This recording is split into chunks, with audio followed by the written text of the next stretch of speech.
शरम कशी वाटली नाही रे? अगं शरमेची जागाच उघडी पडल्यावर शरम वाटून उपयोग काय? मी असायला पाहिजे होते तिथं. कशाला? बघणाऱ्या माणसाने बघा बघा डोळं झाकून घेतलं. तू असतीस तर बेशुद्धच पडली असतीस. छोट्या, तुला लाज वाटायला पाहिजे. एका साध्या बाईने तुझ्या अशी दशा करावी. बाई? आता तू म्हणतीस म्हणून तिला बाई म्हणायचं, नाही तर एक प्रकारचा पुरुषच तो. अगं हातात मिळेल त्याचा पार पिळगावकर करून टाकती. म्हणजे पिळगावकर म्हणजे पिळा टोळा मोळा गोळा पार. हलकट मिली. तरी बरं तुला कुठं जखम झाली नाही ती. अगं जखम कशी होणार? मुका मारतो.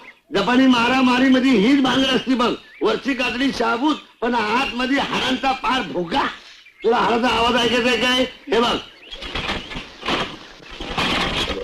खरंच आवाज येतो की र? अगं आज काहीच नाही. पहिल्या दिवशी जर रस्त्याने बैलगाडी चालल्यासारखा खळा खळा आवाज होत होता. मला भेटायला पाहिजे ती सटवी. मग दावते तिला हिसका.